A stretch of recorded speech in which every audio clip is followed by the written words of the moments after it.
Hello! Üdvözöllek újra a csatornámon, és ahogy múlt héten ígértem, most bemutatom nektek teljes egészében a portfóliómat. Videóimmal nem célom, hogy befektetési tanácsot adjak, értékesítsek bármit is számodra. Csupán a saját tapasztalataimat osztom meg veled. A befektetési döntéseidért egyedül te vagy a felelős. Amint látjátok, előkészítettem egy táblázatot, itt évekre lebontva tartalmazza pontos összeget, hogy az adott eszközosztályban mennyit fektettem be. Mint látjátok, 2018-ban állampapír és tőzsde is 0 forint volt, mivel ekkor ugyan már elkezdtem gyűjteni, viszont párnacihában tartottam a pénzemet, legrosszabb effektus, így abban az évben a kamat is minden eszközosztályon 0 forint volt. Rákövetkező évben befektettem azt az összegyűjtött 400 000 forintot, ezt látjátok itt, és állampapírba tettem be, tőzsdén ilyenkor még bőven nem járok.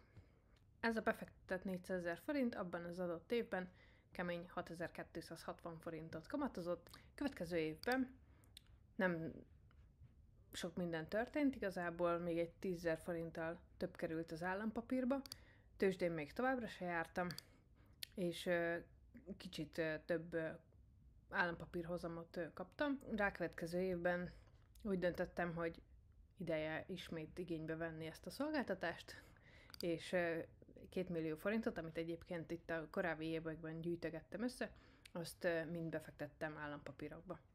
Itt igazából prémium állampapírt vettem, aztán 22-ben volt diszkont kincstárjegyem is, ami az adott évben lejárt. Itt látjátok, hogy adott évben még szinte semmi kamatozást értem el. Ugye az infláció is viszonylag alacsony volt, és ebből következően az állampapír is viszonylag keveset hozott a konyhára. Azonban ugye 21-től elkezdett az infláció kilőni az egekbe, és itt döntöttem el, hogy igazából nem csak forintban fogok befektetni, mert elinflálódik a megtakarított vagyonom, és elkezdtem a tőzsdére is pénzt fektetni. Az állampapír az most a tavalyi évben elérte a 8 millió forintot, itt azóta még egy kb. 1,5 millió forintot raktam be. Az a tervem, hogy ide már nagyon több pénzt nem fogok befektetni, hanem ami kijön és kamatozik az állampapírból, azt visszafektetem szintén állampapírba, de újabb pénzeket már nem ide szeretnék fektetni, hanem a tőzsdére viszem. Amint látjátok, a tavalyi évben, meg az idei évben is már az állampapír is szépen hozott, illetve tavaly augusztusban kezdtem el először befektetni a tőzsdére, azóta pedig osztalékokat kaptam, volt egy-két árfolyam nyereségem is, de ez nem számottevő. Az elején befektettem a tőzsdén magyar részvényekbe is, illetve egybe, az OTP-be, azóta ezt el is adtam, úgy döntöttem, hogy magyar részvényeket nem fogok vásárolni. Legalábbis most így ez a terv, hanem elsősorban osztalékfizető részvényeket fogok. Amint majd látjátok, ez igazából nagyrészt teljesül is, egy-két növekedési részvény van csak a portfóliómban, úgy mint Amazon, Tesla és Meta. A többi mind osztalékfizető, és nagyrészt S&P 500 vállalatról beszélünk. Amit még láttak a táblázatban, kiszámoltam, hogy amennyiben csak az osztalékokból szeretnék megélni, akkor mennyi befektetett pénzre lett szükségem, illetve hogy abból mennyi osztalékot fizetnek ki a különböző vállalatok, és én ezt úgy állapítottam meg, hogy a hivatalos nettó minimálbérnek 2,25-szeresét tűztem ki célul, azt láttam így az elmúlt években, hogy ez nagyjából megközelíti azt az életszínvonalat, amit én élek. És akkor, amit látjátok, havi szinten körülbelül $1200 van szükségem mai forint értéken, tehát itt bele van számolva az is, hogy mennyi az aktuális forint-dollár árfolyam, illetve azt is belekalkuláltam, hogy ebből még nekem nyilvánvalóan adóznom kell. Most a jelenlegi adó az 15%. Tudom, hogy a következő évben, amennyiben nem sikerül megállapodni az amerikaiakkal, akkor emelkedni fog az adó. Én azt remélem, hogy hosszú távon ez majd vissza fog kerülni 15%-ra. És mivel nem most szeretnék nyugdíjba menni, így azt gondolom, hogy ez hosszú távon majd meg fog oldódni. És akkor ahhoz, hogy ezt a havi célt elérhessem, ahhoz évente $14.318 van jelen értékben szükségem. Azt jelenti, hogy már 2,44%-át ebből sikerült összegyűjtenem, a maradék az még a jövő zenéje. És akkor mindaz, amiről itt korábban beszéltem, az itt megjelenik ezen a két ábrán is. Látszik, hogy a befektetéseim szépen növekednek. Itt a 23-as év az még becsapós, mert az ugye még csak márciust írunk, tehát ez majd remélhetőleg jóval magasabb lesz. És az éves kamat is szintén látszik, hogy ugyan az állampapírból már nagy részt megkaptam az idei hozamokat, mert a prémium magyar állampapírom február 20-án fordult, tehát azt már megkaptam.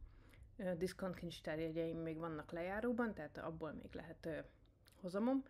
Viszont a tőzsdén még bőven, még csak az első negyedéves osztalék kifizetéseken vagyunk túl nagy részt, tehát itt még bőven lesz bevételem. És akkor evezzünk át a másik részére a táblázatnak.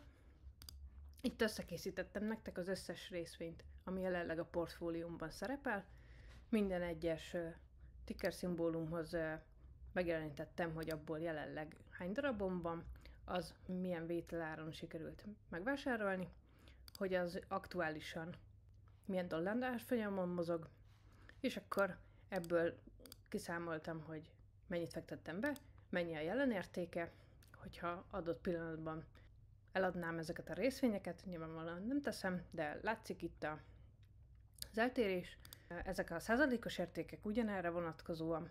Itt látszik egy 5 éves árfolyam grafikon, és akkor a következő oszlopban látszik, hogy az adott részvény hány százalékát teszi ki a portfóliómnak.